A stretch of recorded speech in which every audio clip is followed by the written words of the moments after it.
But somebody that's super smart can get it in about 4.5 to 5 years if they go to school full load every semester, including the summertime. And don't ever fail a subject. That's the only way you get a 4-year degree in 4 years. But those that's not willing to do 4 years, technical school, that aviation mechanic degree probably take you, what, 2 years? About 2 years to do. Barbering is about a year to do. So if you're not geared up for 4 to 8 years, because when you talk about doctors and lawyers, you're talking about 10 to 12 years of schooling and internship before you can put MD behind your name, before you can put Esquire behind your name. But technical school is something you need to look for. And it's okay if you don't even go to college. But you need that high scholarship or keep the whole scholarship. If your young people do what they're supposed to do, you need to help at least try to position yourself to do it. There are a lot of people in here didn't make a whole lot of money, but they found a way to send their children to school. I encourage you to try to find a way to send them to school. And when you go to school, young people, do what you're supposed to do. I ask my students all the time, when you think about school, what words come to mind? What words you think come to their mind? Partying, girls, boys, no parents. Those are the words come to mind. They don't think about homework, library, book report. And if you don't start thinking about those things, you will not be successful in school. You have to go there with the determination to do the best you can do.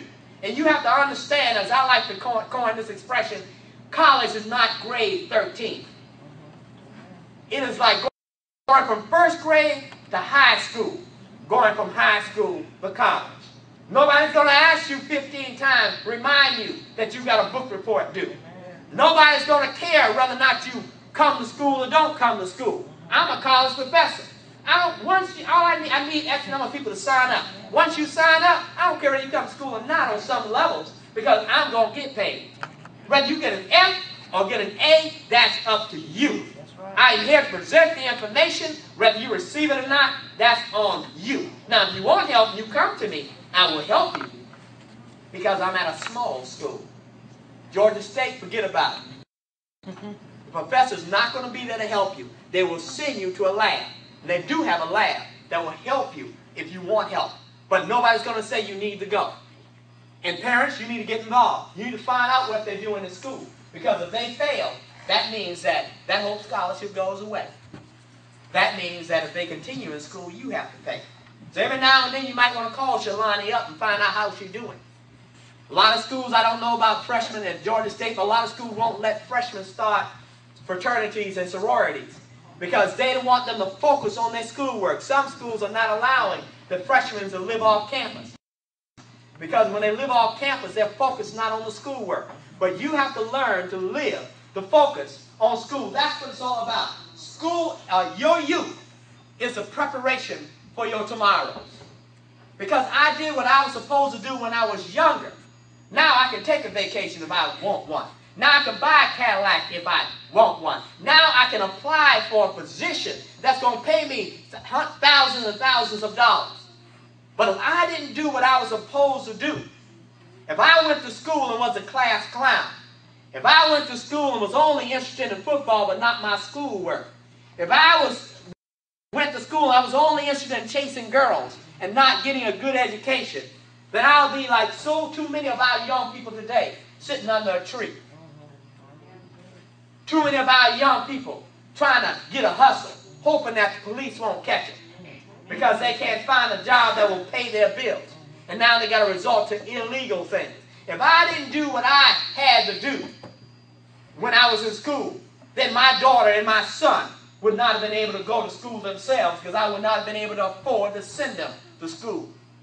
Your future starts now. And you have to realize that what you're doing now in school is going to impact you the rest of your life. I'm going to get paid for my PhD until I die. I get a paycheck every month from the U.S. military.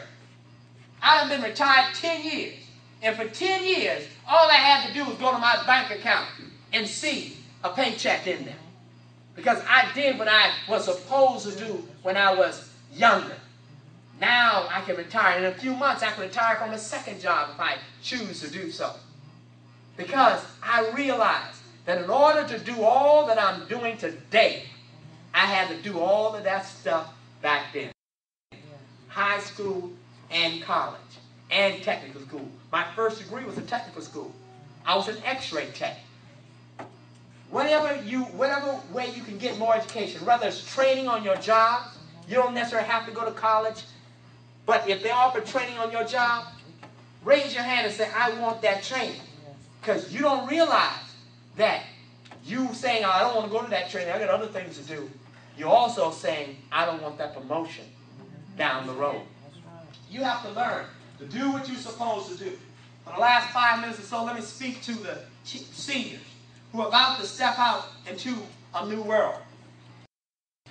Seniors, I want you to know that H. Mann, a great educator, once said, a human being is not truly a human being until he's educated.